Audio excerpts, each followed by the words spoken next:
어머님, 신랑 측 하객들이 도착하셨어요. 아들의 결혼식 당일이었습니다. 저는 아침부터 정신없이 움직이고 있었죠. 손님 맞을 준비며 식순 확인이며 신부 어머니와 마지막 인사까지 머릿속이 하얗게 복잡했어요. 그런데 웨딩 플래너가 급하게 저를 불렀습니다. VIP 하객분들이 오셨다는데 직접 인사 나가시는 게 좋을 것 같아요. 저는 재빨리 옷매무새를 다듬고 식장 입구로 향했습니다. 호텔 로비는 이미 사람들로 가득했어요. 고급스러운 정장을 입은 중년 남성들이 무리지어 서 있었죠. 그 중심에 한 사람이 있었습니다. 순간 제 발이 그 자리에 박혔어요. 심장이 쿵 내려앉는 느낌이었습니다. 눈앞이 흐릿해지면서 온몸에 소름이 돋았죠. 저는 그 남자를 보는 순간 숨이 멎는 줄 알았어요. 그 얼굴, 15년 전 세상을 떠난 남편과 똑같은 얼굴이었습니다. 아니, 똑같다는 표현으론 부족했어요. 그건 남편 그 자체였습니다. 옆으로 넘긴 머리카락, 약간 처진 눈꼬리, 웃을 때 살짝 올라가는 입꼬리까지 모든 게 일치했어요. 제가 15년간 매일 밤 꿈에서 봐왔던 그 얼굴이었습니다. 회장님, 이쪽으로 안내해 드리겠습니다. 누군가 그를 회장님이라고 불렀어요. 그의 주변에는 비서로 보이는 사람들이 서너 명 따라다니고 있었습니다. 모두 고급 정장에 명품 시계를 차고 있었죠. 그는 여유로운 미소를 지으며 사람들과 악수를 나누고 있었어요. 사연 시작 전 구독, 좋아요와 함께 어디서 보고 계신지 댓글로 남겨주세요. 반갑게 인사드리고 싶어요. 사연 시작합니다. 저는 그 자리에 얼어붙은 채 그를 바라봤습니다. 다리에 힘이 풀려 넘어질 것만 같았어요. 주변 소음이 멀어지고 오직 그 사람만 보였습니다. 준호 씨, 어머니한테는 딸 저 하나. 속으로 남편 이름을 불렀어요. 하지만 입 밖으로는 소리가 나오지 않았습니다. 목이 꽉 막힌 것 같았죠. 15년 전 남편은 사고로 세상을 떠났습니다. 공사장에서 일하던 중 무너진 건물에 깔렸다는 연락을 받았어요. 병원으로 달려갔을 때 이미 늦었습니다. 저는 그의 차가운 손을 잡고 하루 종일 울었죠. 당시 아들은 겨우 10살이었어요. 그 후로 저는 혼자 아들을 키웠습니다. 식당에서 설거지도 하고 청소 일도 했어요. 밤에는 편의점 야간 알바까지 뛰었습니다. 아들만은 제대로 키우고 싶었거든요. 그렇게 악착같이 살았습니다. 그런데 지금 그 남편이 제 눈앞에 살아서 서 있었어요. 저는 정신을 가다듬으려 애썼습니다. 내가 잘못 본 거야. 긴장해서 헛것을 보는 거야. 스스로를 다독였죠. 하지만 눈을 감았다 떠도 그 얼굴은 그대로였어요. 저는 천천히 그쪽으로 걸어갔습니다. 다리가 후들거렸어요. 한 걸음씩 내디딜 때마다 심장이 터질 것 같았습니다. 저기, 떨리는 목소리로 말을 꺼내려 했어요. 하지만 그때 그가 움직였습니다. 비서 한 명이 뭔가 속삭이자 고개를 끄덕이며 로비 안쪽으로 걸어가기 시작했죠. 저는 급하게 그의 뒤를 쫓았습니다. 잠깐만요. 제 목소리가 들렸을 겁니다. 하지만 그는 돌아보지 않았어요. 아니, 못 들은 척했다고 해야 할까요? 저는 더 빠르게 걸었습니다. 그리고 마침내 그와 스쳐 지나가는 순간이 왔어요. 저는 그의 얼굴을 똑똑히 봤습니다. 1미터도 안 되는 거리에서요. 코끝에서 그의 향수 냄새까지 맡았습니다. 남편이 즐겨 쓰던 그 향이었어요. 하지만 그는 저를 보지 않았습니다. 아니, 봤지만 모른 척했어요. 그의 시선이 제 얼굴을 스쳐 지나갔습니다. 마치 처음 보는 사람을 대하듯 아무런 감정도 없는 눈빛이었죠.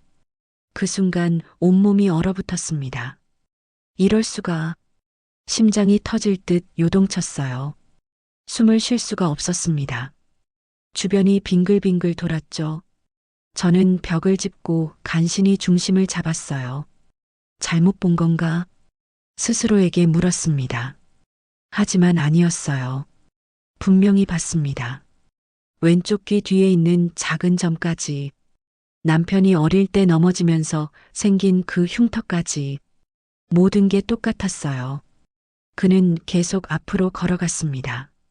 주변 사람들이 그에게 허리 숙여 인사했어요. 회장님, 안녕하십니까 하는 목소리가 여기저기서 들렸습니다. 그는 손을 가볍게 들어 화답했죠. 여유롭고 자신감 넘치는 모습이었어요. 저는 그 뒷모습을 멍하니 바라봤습니다. 걸음걸이까지 똑같았어요. 남편은 왼쪽 다리를 살짝 절었습니다. 어릴 때 다쳐서 그랬죠. 눈에 띄지 않을 정도로 미세했지만 15년을 함께 산 저는 알 수 있었어요. 그 남자도 똑같이 걷고 있었습니다. 왼쪽 다리에 힘을 조금 덜 주면서요. 준호 씨, 정말 당신이야? 가슴속으로 외쳤습니다. 하지만 대답은 없었어요. 그는 그대로 복도 저편으로 사라졌습니다. 저는 그 자리에서 한참을 서 있었어요. 정신이 하나도 없었습니다. 머릿속이 새하얗게 비었죠. 어머님, 어디 계셨어요? 식이 곧 시작되는데요. 웨딩 플래너가 헐레벌떡 달려왔습니다. 저는 정신을 차리고 고개를 끄덕였어요. 아, 네. 지금 갑니다. 하지만 발이 떨어지지 않았어요. 저는 다시 한번 그가 사라진 쪽을 돌아봤습니다. 분명 남편이었어. 틀림없어. 확신이 들었습니다. 아무리 생각해도 그건 남편 최준호였어요. 15년 전 죽었다던 그 사람이 지금 살아서 이 결혼식장에 있었습니다. 그것도 최도윤 회장이라는 이름으로요. 저는 가슴을 쓸어내렸습니다. 손이 차갑게 식어 있었어요. 온몸에 식은땀이 흘렀죠. 내가 미친 건가? 아니면 정말 혼란스러웠습니다. 하지만 한 가지는 확실했어요. 저는 반드시 진실을 알아내야 했습니다. 그가 누구든 왜 저를 모른 척 했든 간에요.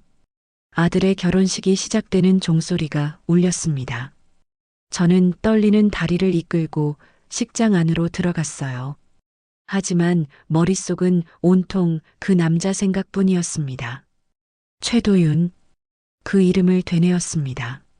15년 만에 다시 만난 남편의 새로운 이름을요. 저는 식장 한 구석에 앉아 있었지만 아무것도 보이지 않았습니다.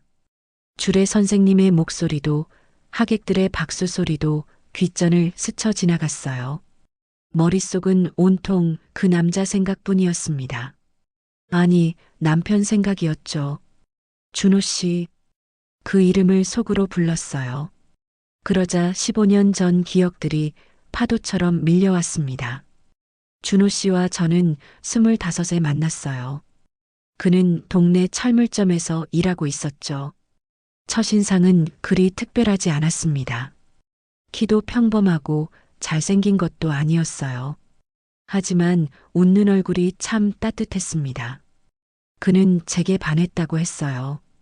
처음 본 순간부터요. 저는 그런 그가 싫지 않았습니다. 정직하고 성실해 보였거든요. 6개월 만에 우리는 결혼했어요. 신우는 행복했습니다. 비록 월세방에서 시작했지만 둘이서 꾸려가는 살림이 즐거웠어요. 1년 뒤 아들이 태어났죠. 준호 씨는 아이를 보며 눈물을 흘렸습니다. 여보, 우리 아들 잘 키우자. 내가 죽어라 일해서 행복하게 해줄게. 그는 정말 열심히 일했어요. 낮에는 철물점에서, 밤에는 공사장에서 막노동을 했습니다. 몸이 성한 날이 없었죠. 하지만 집에 오면 항상 웃었어요. 괜찮아. 나 힘 좋잖아. 이 정도는 문제 없어. 그렇게 말하며 아들을 안아 올렸습니다. 아들은 아빠를 보면 까르르 웃었어요. 그 모습을 보는 게 제일 행복했습니다. 하지만 행복은 오래가지 않았어요. 준호 씨가 친구 보증을 섰습니다. 그 친구가 사업한다며 도와달라고 했대요. 저는 반대했어요. 우리도 여유가 없는데 무슨 보증이냐고요. 하지만 준호 씨는 고집을 꺾지 않았습니다. 친구가 아니야. 어릴 때부터 형제처럼 지낸 사이인데 이럴 때 도와주지 않으면 언제 도와주겠어? 결국 보증을 섰죠. 그리고 3년 뒤 그 친구는 야반도주했습니다. 빚이 고스란히 우리에게 넘어왔어요. 8천만 원이었습니다. 당시 우리로선 상상할 수 없는 금액이었죠. 채권자들이 집으로 찾아왔습니다. 준호 씨는 무릎 꿇고 시간을 달라고 빌었어요. 조금만 기다려 주십시오. 제가 갚겠습니다. 꼭 갚을 테니까요. 그는 더 많은 일을 했습니다. 하루에 4시간도 채 자지 못했어요. 주말도 없었습니다. 얼굴은 점점 야위어 갔죠. 하지만 아들 앞에서만큼은 웃으려 애썼어요. 민수야, 아빠가 이번 주말에는 놀이공원 데려가 줄게. 그런 약속을 했습니다. 하지만 지켜진 적이 없었어요. 주말에도 일을 나가야 했으니까요. 아들은 실망한 표정으로 고개를 끄덕였죠. 저도 일을 시작했습니다. 식당에서 설거지를 했어요. 손은 늘트고 갈라졌습니다. 하지만 한 푼이라도 더 벌어야 했죠. 저녁에는 편의점 야간 알바를 뛰었어요. 아들은 혼자 집에서 잠들었습니다. 그렇게 2년을 버텼어요. 하지만 빚은 줄어들지 않았습니다. 이자만 갚기에도 빠듯했죠. 준호 씨의 얼굴에서 웃음이 사라졌어요. 말수도 줄었습니다. 밤마다 한숨만 쉬었죠. 미안해, 여보. 다 내가 못나서 그래. 그렇게 중얼거렸습니다. 저는 그의 손을 꼭 잡았어요. 괜찮아요. 우리 함께 이겨내요. 할 수 있어요. 하지만 준호 씨는 점점 무너져 갔습니다. 그리고 15년 전 그날이 왔어요. 폭우가 쏟아지던 밤이었습니다. 준호 씨는 공사장에 갔다 온다고 했어요. 저는 불안한 마음에 전화를 걸었습니다. 하지만 받지 않았죠. 새벽 3시쯤 경찰서에서 전화가 왔어요. 최준호 씨 보호자 맞으십니까? 교통사고가 있었습니다. 심장이 멎는 줄 알았습니다. 저는 아들을 이웃에 맡기고 달려갔어요. 사고 현장은 끔찍했습니다. 차량은 절벽 아래로 떨어져 형체를 알아볼 수 없었죠. 시신은요? 제 남편은 어디 있어요? 저는 울부짖으며 물었습니다. 하지만 경찰은 고개를 저었어요. 강으로 떨어진 것 같습니다. 수색을 진행하고 있지만 일주일 동안 수색이 이어졌어요. 저는 매일 강가에서 기다렸습니다. 하지만 끝내 시신은 발견되지 않았죠. 이 정도 사고면 생존 가능성은 없습니다. 유속도 빠르고 수온도 낮았어요. 경찰이 말했습니다. 주변 사람들도 같은 말을 했어요. 이제 받아들여야죠. 사고가 워낙 크니까. 저는 믿고 싶지 않았습니다. 하지만 시간이 지나면서 현실을 인정할 수밖에 없었어요. 남편은 죽었습니다.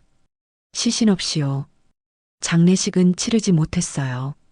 시신이 없으니까요. 대신 작은 추모식만 했습니다. 친척들과 몇몇 친구들만 모였죠. 저는 영정 사진 앞에서 하루 종일 울었어요. 아들은 아빠를 찾았습니다. 엄마, 아빠 언제 와? 아빠한테 놀이공원 가자고 해야 하는데. 10살 아이가 그렇게 물었어요. 저는 대답할 수가 없었습니다. 그저 아이를 끌어안고 함께 울었죠. 그 후로 우리는 터전을 옮겼습니다. 채권자들이 계속 찾아왔거든요.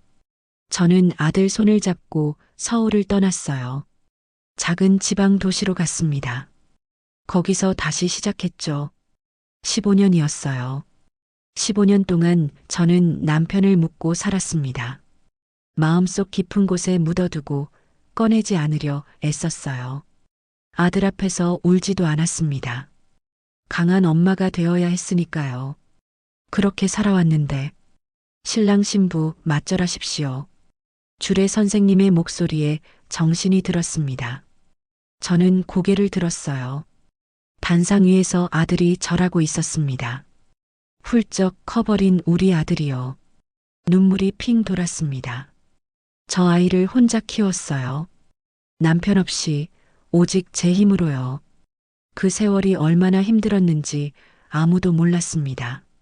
그런데 오늘 그 남편이 살아 있었어요. 그것도 회장이라는 이름으로 화려한 옷을 입고 저를 모른 척하며요. 가슴이 미어졌습니다. 15년간 쌓아왔던 모든 것이 무너지는 느낌이었어요. 벽돌을 하나하나 쌓아 올린 집이 한순간에 무너지는 것처럼요. 왜 그랬어? 속으로 외쳤습니다. 왜 죽은 척 했는지, 왜 우리를 버렸는지, 왜 지금 나타났는지, 모든 게 궁금했어요. 과거의 고통이 되살아났습니다. 손이 부르터라 일했던 날들, 밤새 울었던 기억들, 아들에게 아빠 이야기를 해주며 함께 울었던 순간들, 모든 게 한꺼번에 밀려왔어요. 저는 주먹을 꽉 쥐었습니다. 손톱이 손바닥에 파고들었죠. 반드시 알아내겠어. 당신이 왜 그랬는지. 그리고 결심했습니다. 진실을 밝혀내겠다고요. 식이 끝나고 피로연이 시작됐습니다. 하객들은 로비로 나와 담소를 나누고 있었어요. 저는 그 사이를 헤집고 다녔습니다. 그를 찾아서요. 최도윤. 그 이름을 속으로 되뇌었어요. 아직도 어색했습니다. 제 남편은 최준호였으니까요. 한참을 찾아다닌 끝에 복도 끝에서 그를 발견했습니다. 창가에 서서 전화 통화를 하고 있었어요. 비서들은 조금 떨어진 곳에서 대기하고 있었죠. 저는 심호흡을 했습니다. 가슴이 쿵쾅거렸어요. 다리가 후들거렸습니다. 하지만 물러설 수 없었죠. 천천히 그에게 다가갔습니다.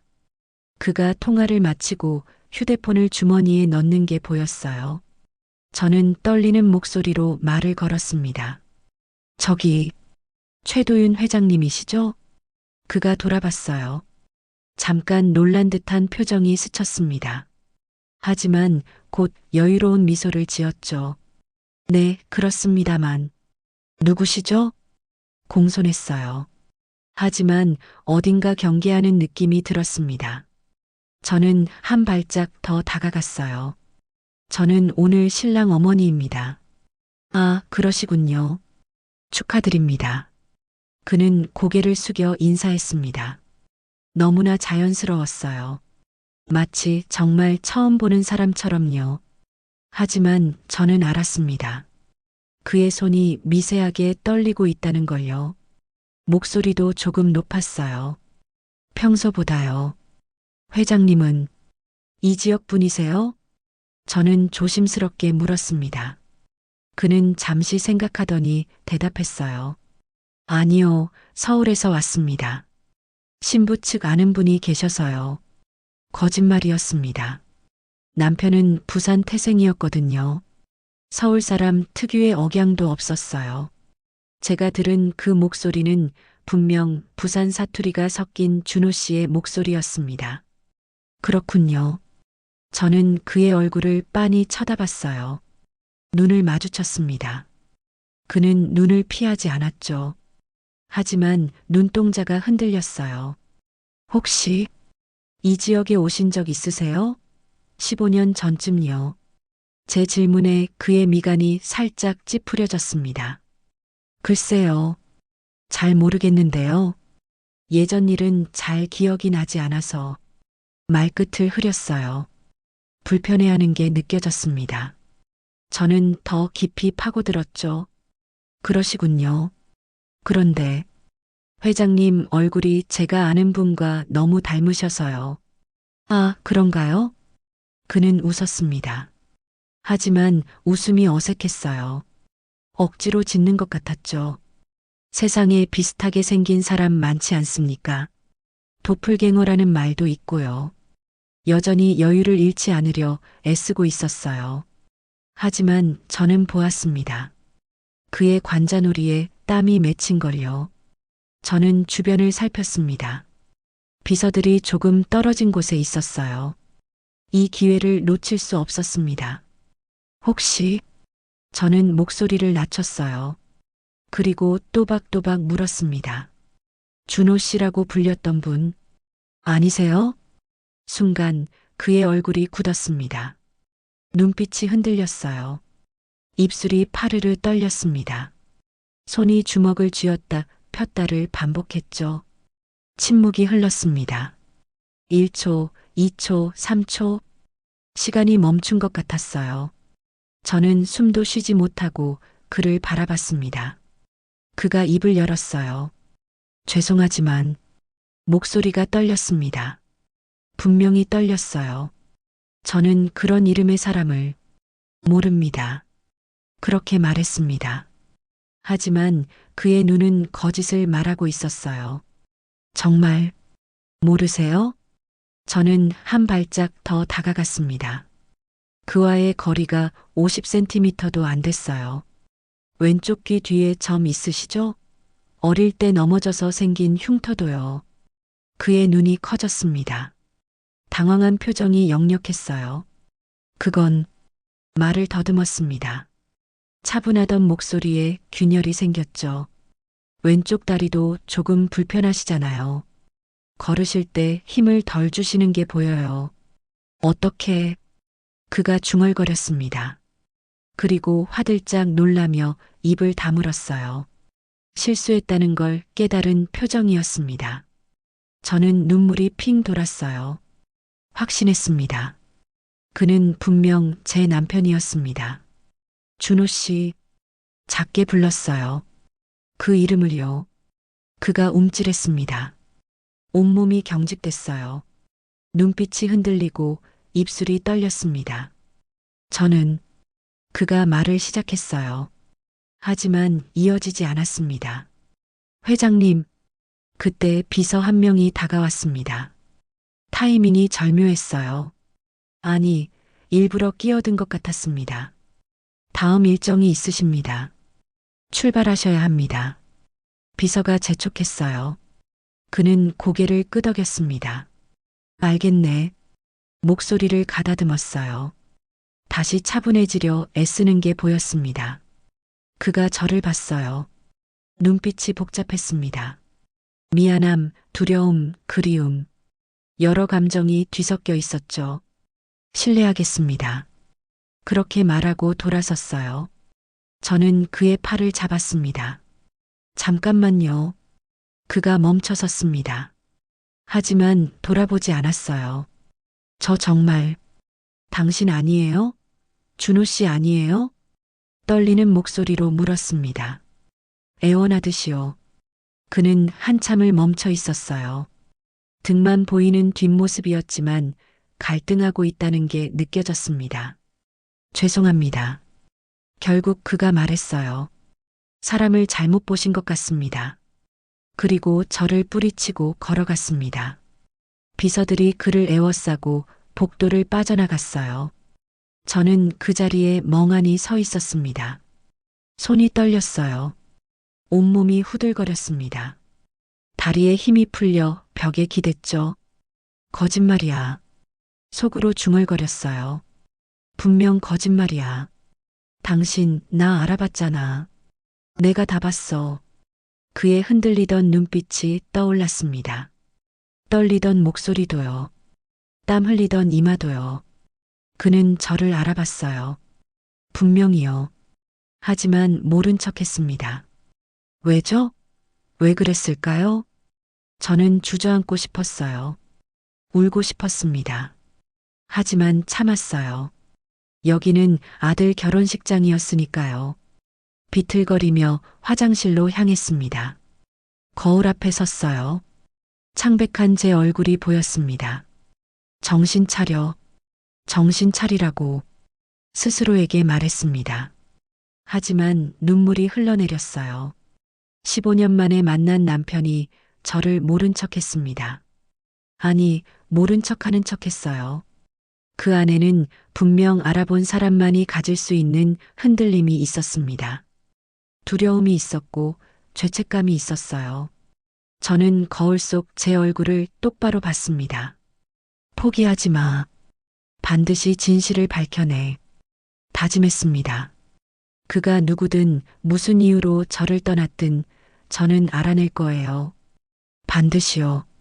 저는 화장실에서 나와 다시 로비로 향했습니다. 하객들은 여전히 담소를 나누고 있었어요. 아들은 신부와 함께 인사를 다니고 있었죠. 하지만 제 눈은 다른 사람을 찾고 있었습니다. 최도윤, 아니, 준호 씨를요. 그는 보이지 않았어요. 이미 떠난 걸까요? 저는 급하게 주변을 둘러봤습니다. 비서들도 보이지 않았죠. 안 돼. 마음이 조급해졌어요. 이대로 보낼 수 없었습니다. 15년 만에 만난 건데 이렇게 끝낼 순 없었죠. 저는 로비를 벗어나 복도를 따라 걷기 시작했습니다. 한참을 헤매다가 식장 뒤편으로 이어지는 문을 발견했어요. 야외 정원으로 나가는 길이었습니다. 문을 열고 나갔죠. 정원은 조용했어요. 결혼식 준비로 꾸며진 꽃들이 바람에 흔들리고 있었습니다. 그리고 저 멀리 벤치 옆에 한 사람이 서 있었어요. 최도윤이었습니다. 그는 혼자였어요. 비서들은 보이지 않았습니다. 아마 차를 가지러 간 모양이었죠. 그는 하늘을 올려다보고 있었어요. 깊은 숨을 몰아쉬며 무언가 생각에 잠긴 듯 했습니다. 어깨가 축 처져 있었죠. 저는 천천히 다가갔습니다. 발소리를 죽였어요. 그가 도망가지 못하게요. 5m, 3m, 1m. 회장님. 제가 부르자 그가 화들짝 놀라며 돌아봤습니다. 눈이 커졌어요. 당황한 표정이 역력했습니다. 당신, 또 뵙네요. 저는 최대한 침착하게 말했습니다. 하지만 목소리가 떨렸어요. 그는 잠시 말없이 저를 바라봤습니다. 그리고 표정을 정리했어요. 다시 차갑고 무덤덤한 얼굴로 돌아갔죠. 무슨 일이십니까? 할 말이 있어요. 저는 한 걸음 더 다가갔습니다. 그가 뒤로 물러났어요. 더 이상 할 말은 없을 것 같은데요. 있어요. 제 목소리가 높아졌습니다. 참았던 감정이 터져 나왔어요. 정말 모르시나요? 저예요. 정민이에요. 제 이름을 말했습니다. 결혼 전 이름이요. 그의 얼굴이 또 한 번 굳었어요. 눈빛이 흔들렸습니다. 입술이 파르르 떨렸어요. 손이 주먹을 쥐었다 펴기를 반복했습니다. 정민이라고요. 당신 아내였던 사람이요. 저는 울먹이며 말했습니다. 15년 전 당신이 사고로 죽었다고 들었어요. 저는 당신을 죽은 줄 알고 살았어요. 혼자서 아들을 키우면서요. 그가 눈을 감았습니다. 고통스러운 표정이었어요. 제 이름은. 그가 입을 열었습니다. 목소리가 갈라졌어요. 최도윤입니다. 오해가 있으신 것 같군요. 차갑게 말했습니다. 하지만 그 차가움이 억지스러웠어요. 떨리는 목소리를 감추려는 것 같았죠. 오해가 아니에요. 저는 그에게 더 다가갔습니다. 이제 팔을 뻗으면 닿을 거리였어요. 당신 왼쪽 귀 뒤에 점 있잖아요. 초등학교 3학년 때 철봉에서 떨어져서 생긴 거죠. 당신이 직접 말해줬어요. 그의 손이 무의식적으로 귀 뒤로 갔습니다. 그리고 급하게 내렸어요. 우연일 겁니다. 우연이 아니에요. 저는 소리쳤습니다. 참았던 눈물이 흘러내렸어요. 당신 다리도 그래요. 왼쪽 다리요. 중학교 때 축구하다가 인대 다쳐서 수술했잖아요. 그래서 지금도 조금 절뚝이잖아요. 그만하십시오. 그가 처음으로 목소리를 높였습니다.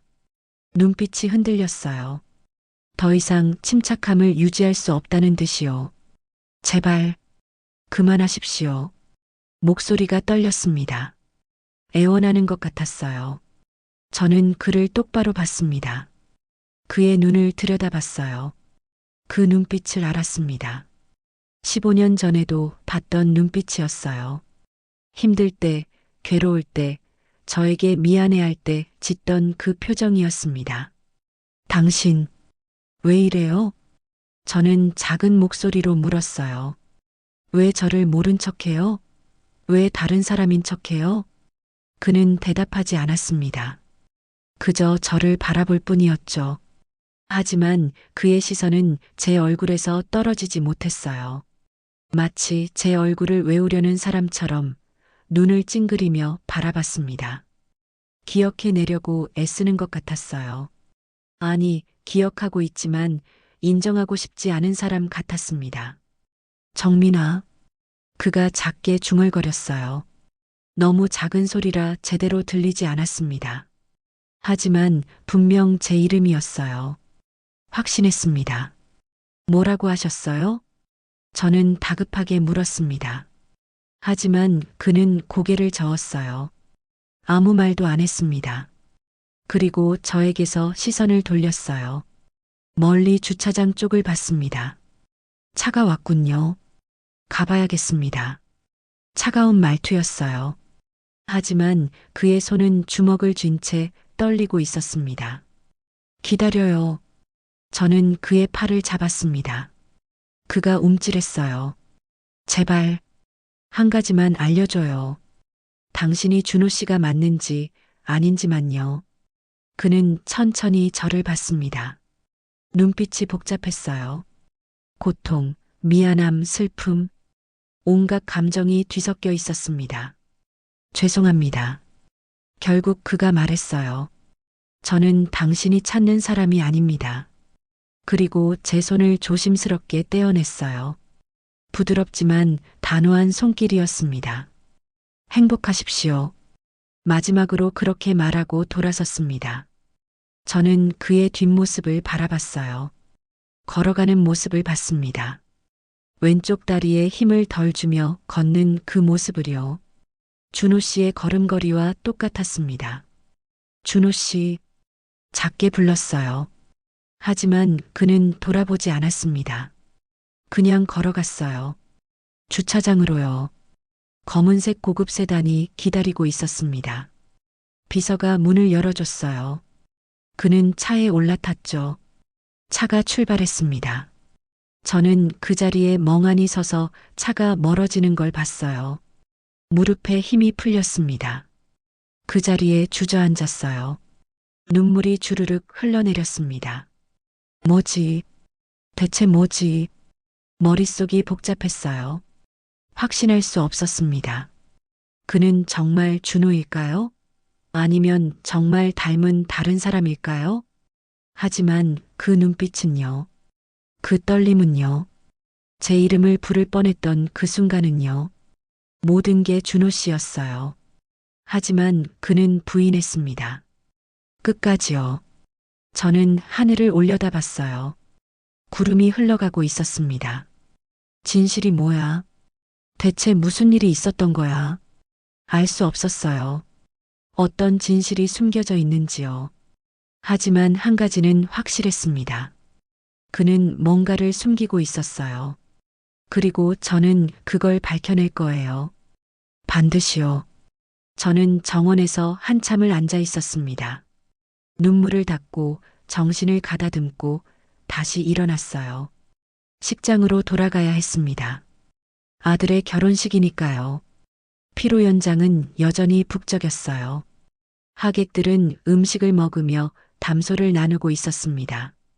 저는 억지로 미소를 지으며 인사를 받았죠. 아드님 정말 멋지시네요. 신부도 예쁘고요. 잘 사실 거예요. 칭찬들이 이어졌습니다. 저는 고개를 끄덕이며 감사 인사를 했어요.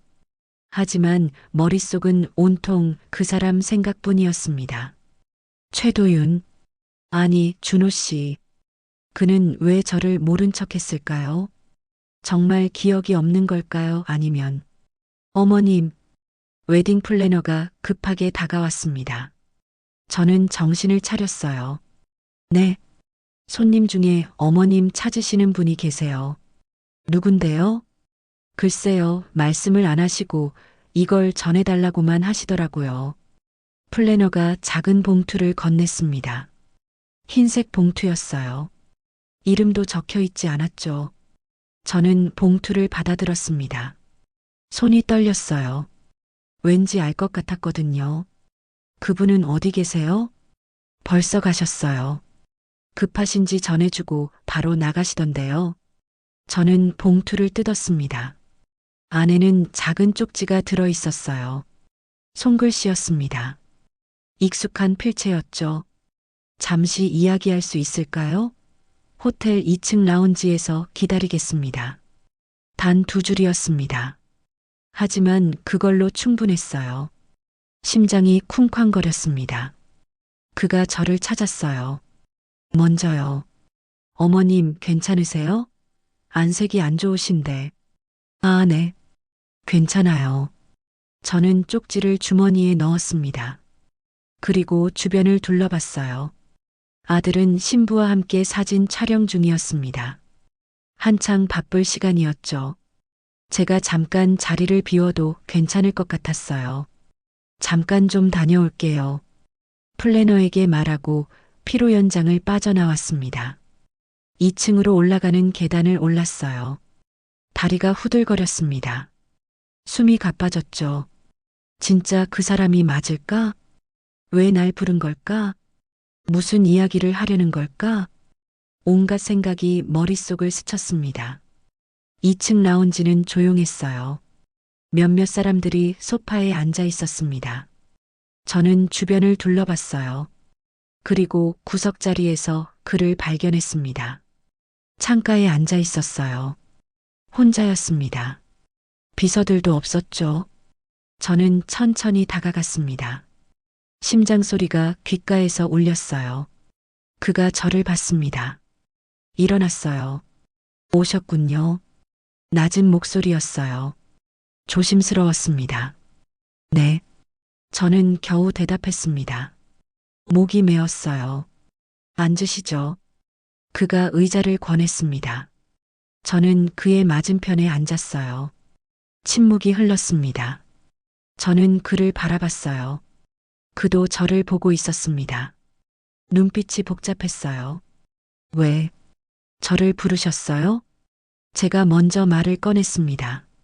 그는 잠시 망설이더니 입을 열었어요. 죄송합니다. 첫마디가 사과였습니다. 아까 무례하게 대해서요. 당황스러웠습니다. 그는 손을 깍지 끼며 말을 이었어요. 당신이 저를 다른 사람이라고 하셨을 때요. 다른 사람이 아니잖아요.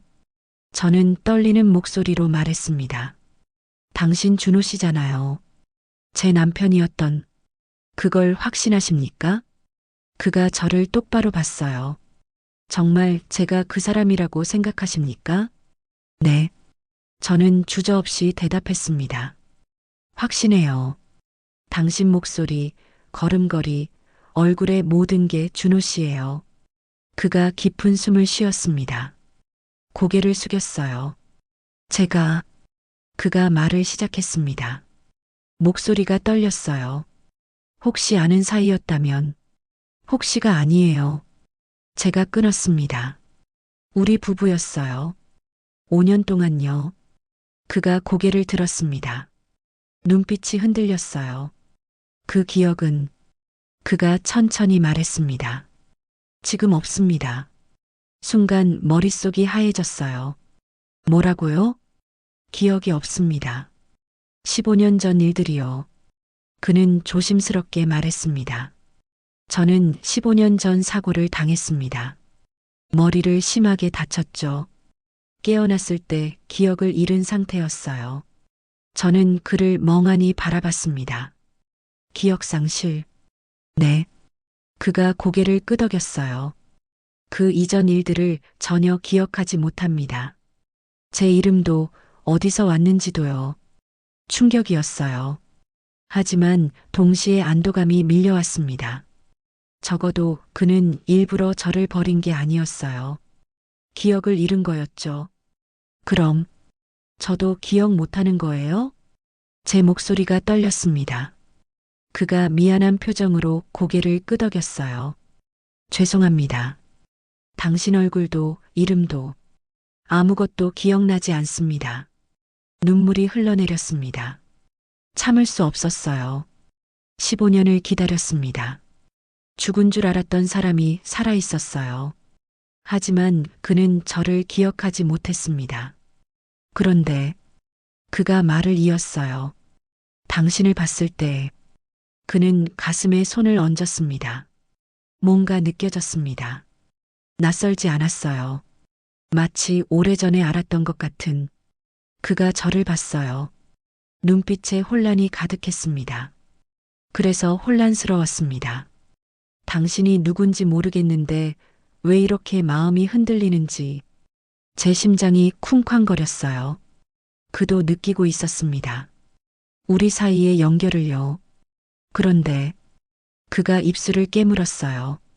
제가 한 가지 말씀드려야 할 게 있습니다. 목소리가 무겁게 가라앉았습니다.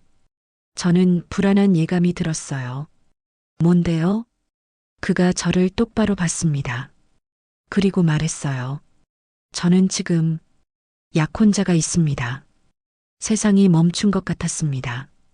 약혼자요? 제 목소리가 떨렸어요. 믿을 수 없었습니다.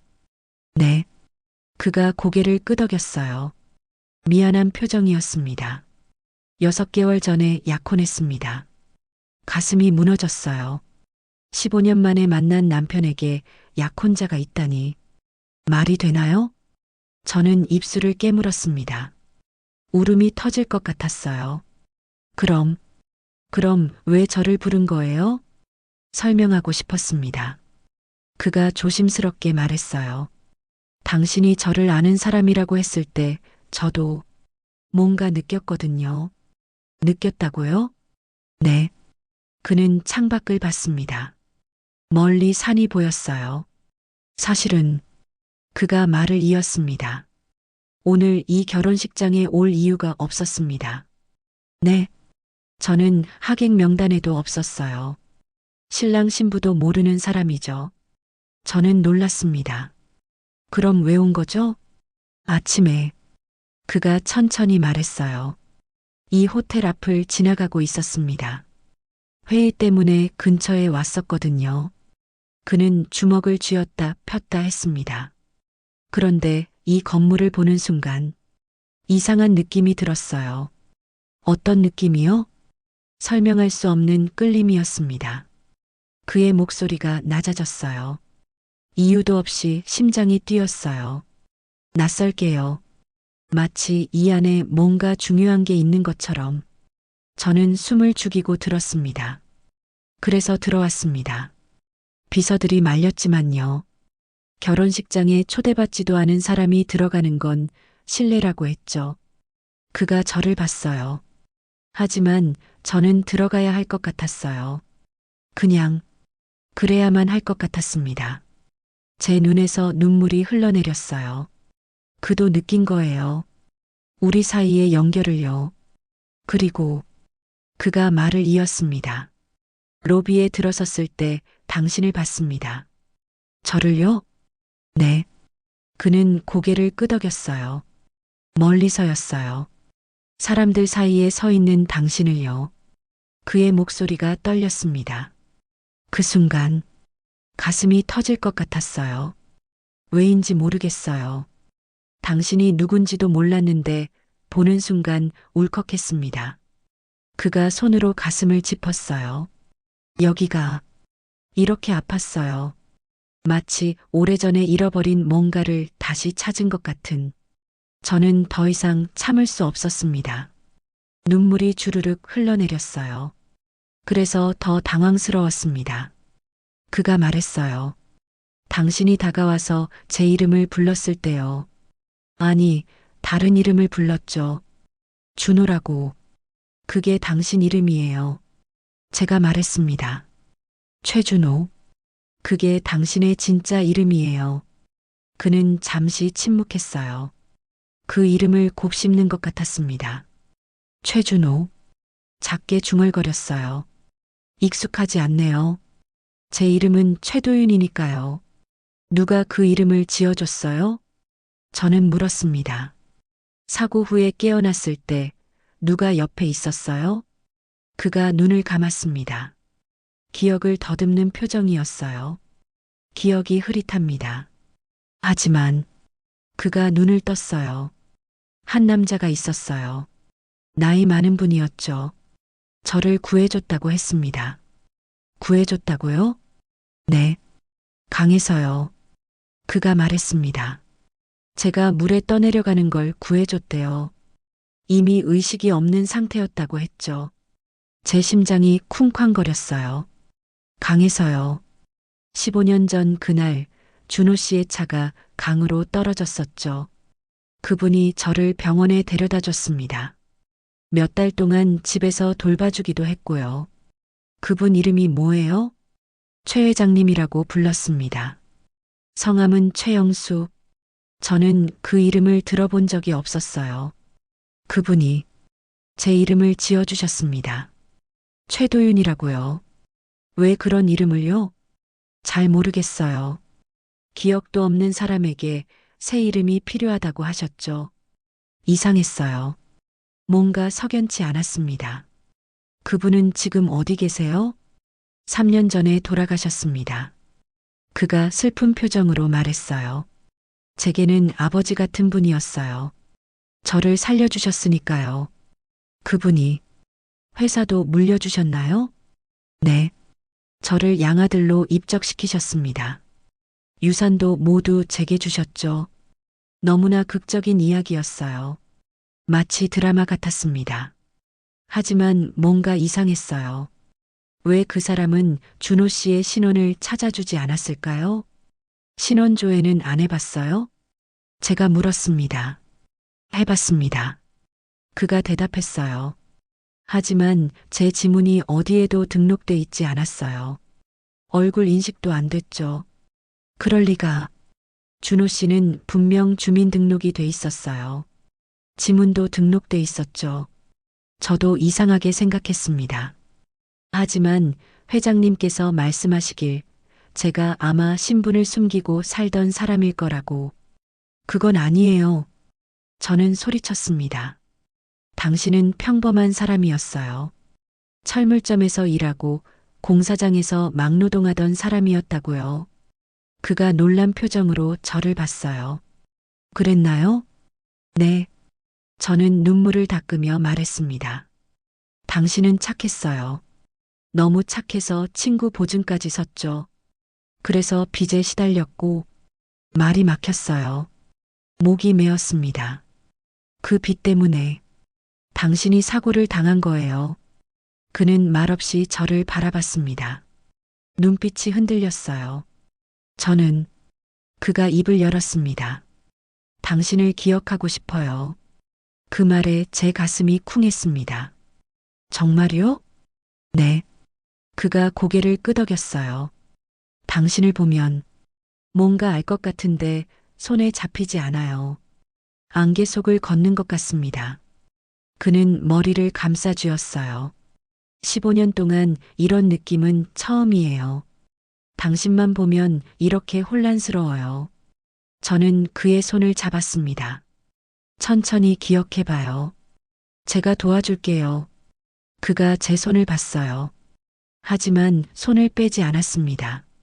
하지만 저는 약혼자가 있습니다. 다시 그 말이 나왔어요. 그분은 어떤 사람이에요? 저는 물었습니다. 알고 싶지 않았지만 알아야 했어요. 좋은 사람입니다. 그가 말했어요. 회장님의 친구 딸이에요.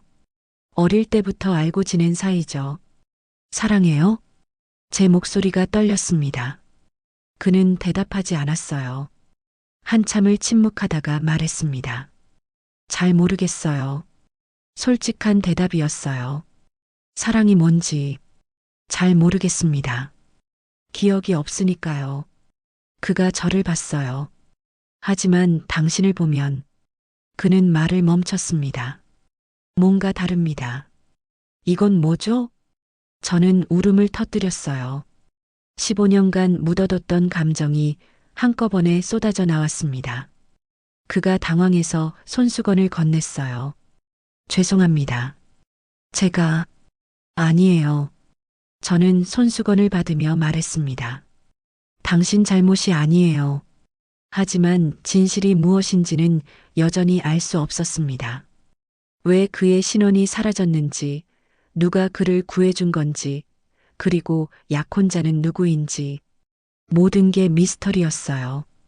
집으로 돌아온 저는 잠을 이룰 수 없었습니다.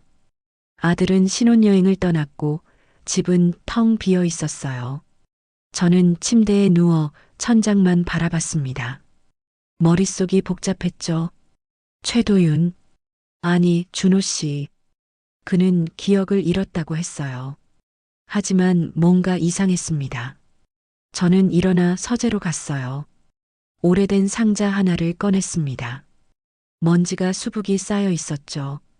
15년간 열어보지 않았던 상자였어요. 준호 씨의 물건들이 담긴 상자였습니다. 손이 떨렸어요. 뚜껑을 열었습니다. 안에는 낡은 서류들이 있었어요. 사고 당시 경찰 조서, 병원 기록, 빚 독촉장들. 저는 하나하나 꺼내 펼쳤습니다. 경찰 조서를 먼저 봤어요. 15년 전 그날의 기록이었죠. 오후 11시 32분 국도 7호선에서 차량 전복사고 발생. 운전자 최준호 실종. 그날 밤은 폭우였어요. 시야가 거의 없었죠. 경찰은 말했습니다. 차가 가드레일을 뚫고 강으로 떨어졌다고요. 생존 가능성은 없다고 했어요. 저는 목격자 진술을 읽었습니다. 검은색 승용차 한 대가 뒤따라오는 걸 봤습니다. 사고 차량을 쫓는 것처럼 보였어요. 이 진술이 마음에 걸렸어요. 그때도 그랬고 지금도요. 누가 준호 씨를 쫓았을까요? 저는 다른 서류를 뒤졌습니다. 빚 독촉장들이 나왔어요. 8천만 원. 어마어마한 금액이었습니다. 당시 우리로선 절대 갚을 수 없는 돈이었죠. 채권자 이름을 봤어요. 대한금융 김상철 과장. 그 이름 밑에 손으로 휘갈겨 쓴 메모가 있었어요. 준호 씨의 필체였습니다. 이번 주까지 못 갚으면 어떻게든 해야 한다. 마지막 문장에 밑줄이 쳐져 있었어요. 저는 가슴이 철렁했습니다. 어떻게든 해야 한다는 게 무슨 뜻이었을까요? 준호 씨는 그날 뭘 하려고 했던 걸까요? 저는 사고 당일 타임라인을 다시 그려봤어요. 오후 8시 준호 씨가 집을 나섰습니다. 공사장에 간다고 했죠. 오후 9시 누군가 집으로 전화를 걸어왔어요. 남자 목소리였습니다. 준호 씨 계십니까? 라고 물었죠. 저는 없다고 했어요. 오후 11시 32분 사고가 발생했습니다. 그 사이 3시간 반 동안 준호 씨는 뭘 했을까요? 공사장까지는 30분이면 갔어요.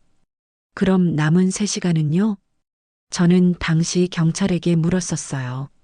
하지만 알 수 없다고 했죠. CCTV도 없는 구간이었고 목격자도 없었습니다. 그런데 지금 생각해보니 이상했어요. 왜 경찰은 그 시간을 추적하지 않았을까요? 왜 그냥 사고사로 결론 지었을까요? 저는 서류를 더 뒤졌습니다. 그리고 한 장의 쪽지를 발견했어요. 구겨진 쪽지였습니다.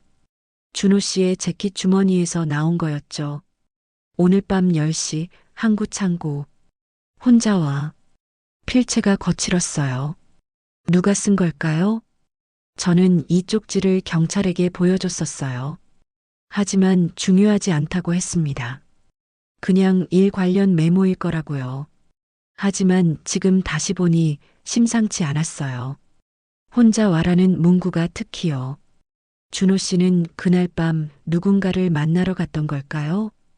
그리고 그게 사고와 관련이 있는 걸까요? 저는 휴대폰을 꺼냈습니다. 인터넷 검색을 시작했어요.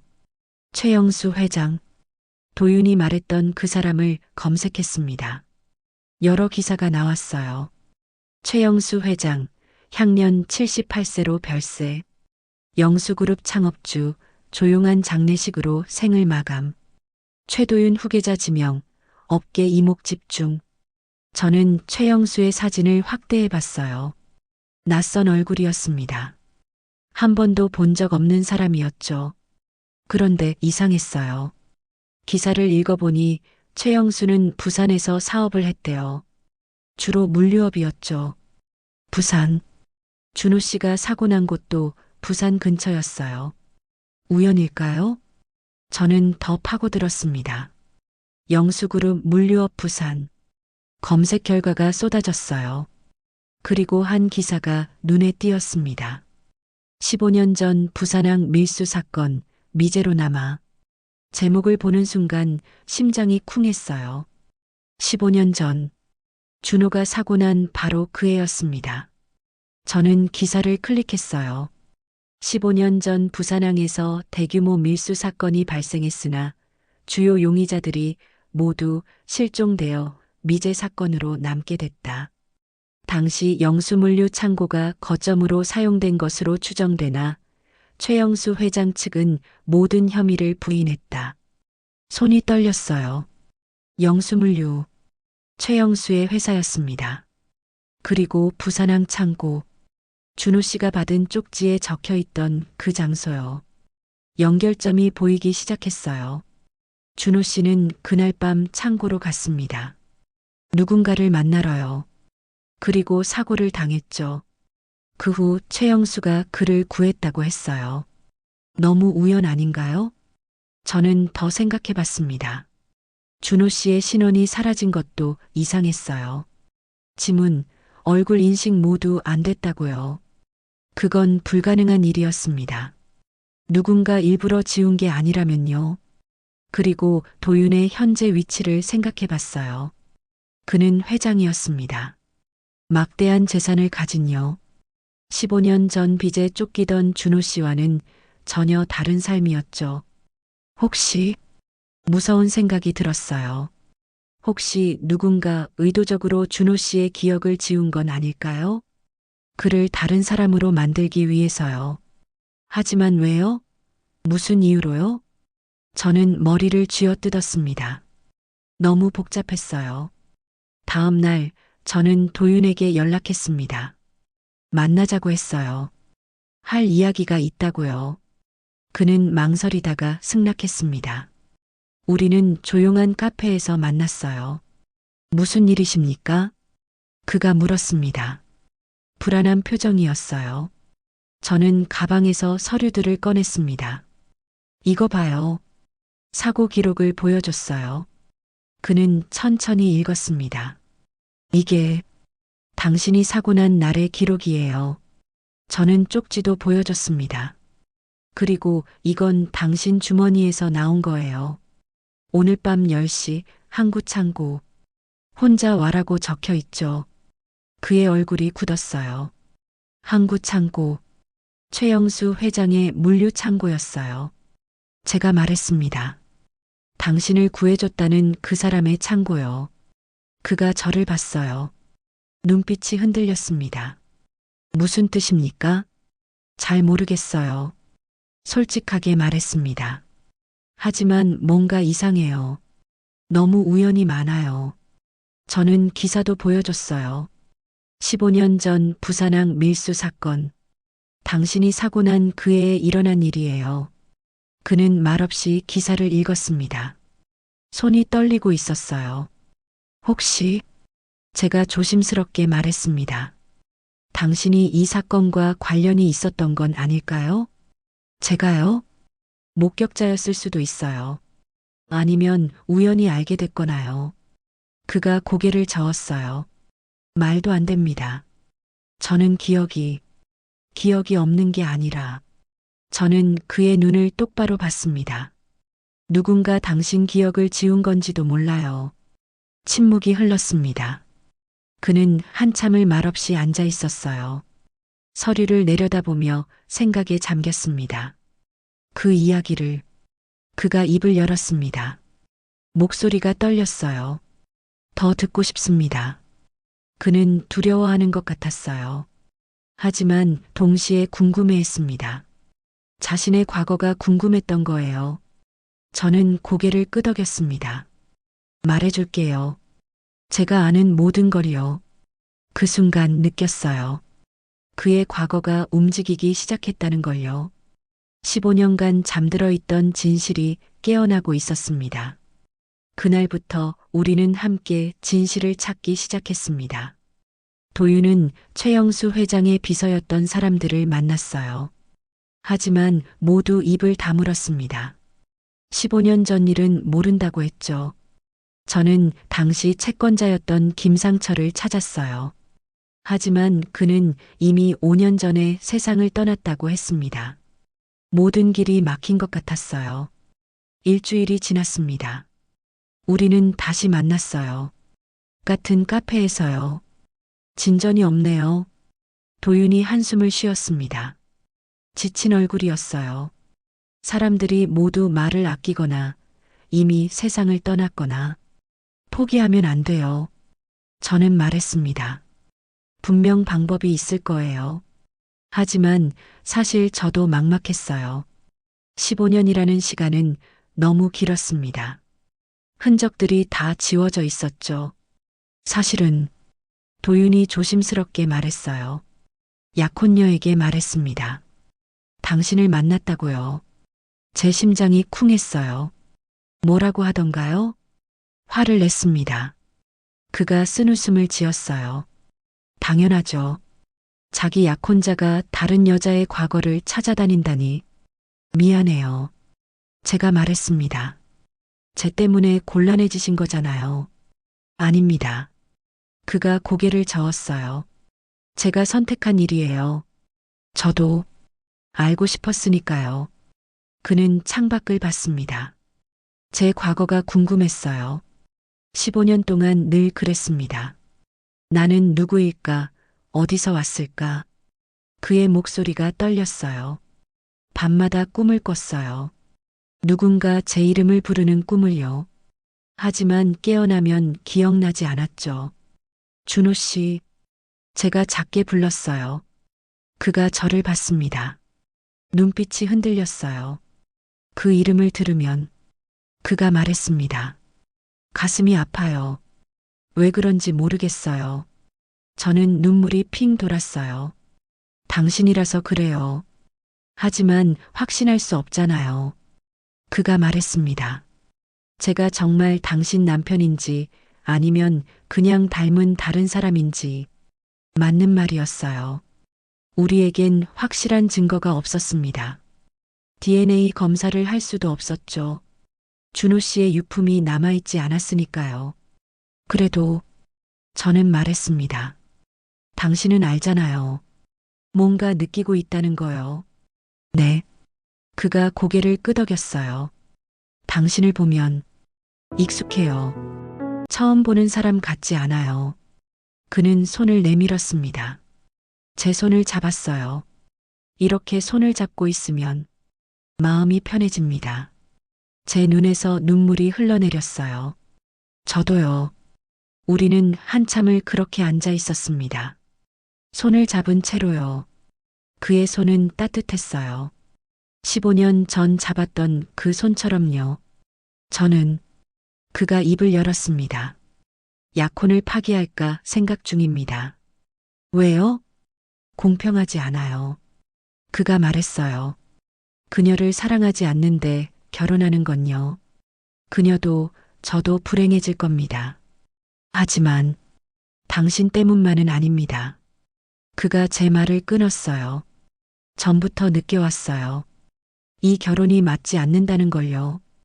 단지 회장님의 뜻을 따랐을 뿐이죠. 그는 쓸쓸하게 웃었습니다. 저는 제 인생을 산 적이 없어요. 15년 동안 회장님이 만들어준 삶을 살았을 뿐이죠. 이제는 달라질 수 있어요. 제가 말했습니다. 당신이 원하는 삶을 살 수 있어요. 그 삶에 그가 저를 봤어요. 당신이 있어도 될까요? 심장이 멎는 줄 알았어요. 저요? 네. 그가 고개를 끄덕였어요. 제가 준호든 아니든 당신과 함께 있고 싶어요. 저는 울음을 터뜨렸어요. 15년을 기다렸습니다. 죽은 줄 알았던 사람이 돌아왔어요. 하지만 그는 저를 기억하지 못했습니다. 그럼에도 우리는 다시 서로에게 끌리고 있었어요. 이게 운명이 아니면 뭘까요? 하지만 저는 눈물을 닦으며 말했습니다. 당신의 기억이 돌아오면 어떻게 될까요? 돌아오면 좋겠어요. 그가 말했습니다. 그럼 모든 게 명확해지겠죠. 제가 누구인지, 당신과 어떤 사이였는지. 그는 제 손을 더 꽉 잡았어요. 그럼 우리는 원래 자리로 돌아갈 수 있을 겁니다. 만약 돌아오지 않는다면요? 제가 물었습니다. 그가 잠시 생각하더니 말했어요. 그럼 새로운 인연으로 다시 시작하는 거죠. 새로운 인연. 네. 그가 미소 지었어요. 최도윤과 정민. 처음 만난 두 사람으로요. 그 말이 마음을 울렸어요. 과거의 최준호와 정민이 아닌 현재의 우리로 시작하는 거죠. 두렵지 않아요? 제가 물었습니다. 두렵습니다. 솔직하게 대답했어요. 하지만 당신과 함께라면 견딜 수 있을 것 같아요. 저는 그의 얼굴을 봤어요. 15년 전과 똑같은 얼굴이지만 어딘가 달라진 사람. 하지만 그래도 괜찮았어요. 그가 행복하다면요. 무엇이든 괜찮아요. 제가 말했습니다. 당신이 행복할 수 있는 길을 선택하세요. 제가 당신을 사랑했던 사람이든 아니든 목이 메었어요. 당신이 웃을 수 있다면 그걸로 충분해요. 그는 한참을 말없이 저를 바라봤습니다. 그리고 천천히 일어났어요. 제 옆으로 와서 앉았습니다. 그리고 저를 안았어요. 15년 만에 느끼는 그의 품이었습니다. 당신과 함께라면 그가 제 귓가에 속삭였어요. 그 길을 찾을 수 있을 것 같습니다. 저는 그의 품에서 울었어요. 오래오래 울었습니다. 15년간 참았던 눈물을 다 쏟아냈어요. 그는 아무 말 없이 저를 안고 있었습니다. 등을 토닥이며요. 그 손길이 익숙했어요. 준호 씨가 늘 그랬듯이요. 카페 밖으로 석양이 지고 있었습니다. 하늘이 붉게 물들었어요. 새로운 시작을 알리는 것 같았습니다. 우리는 아직 모든 진실을 알지 못했어요. 최영수가 왜 그를 구했는지, 15년 전 그날 밤 무슨 일이 있었는지, 그의 신호는 왜 사라졌는지, 모든 게 미스터리로 남아 있었습니다. 하지만 한 가지는 확실했어요. 우리는 함께 그 답을 찾아갈 거예요. 준호든 도윤이든 그가 누구든 상관없이요. 중요한 건 지금 이 순간 우리가 서로를 느끼고 있다는 것.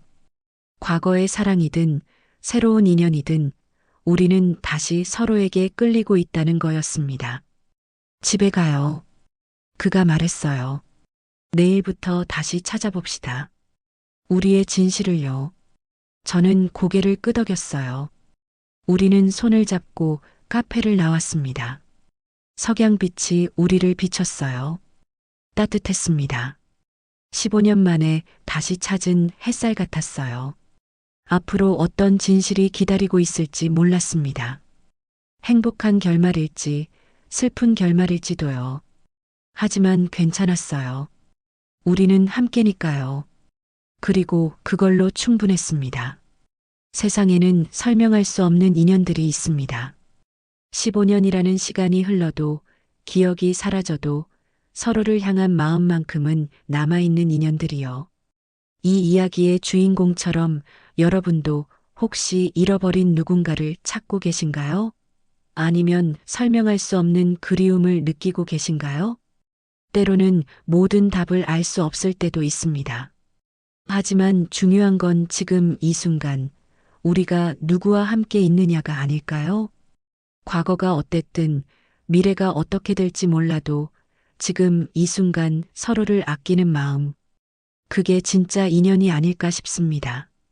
여러분의 이야기도 들려주세요. 댓글로 나눠주시면 함께 공감하고 위로하겠습니다. 구독과 좋아요도 잊지 말아주세요. 여러분의 응원이 더 좋은 이야기를 만드는 힘이 됩니다. 다음에도 더 감동적인 이야기로 찾아뵙겠습니다. 감사합니다. 하늘빛 사연이었습니다.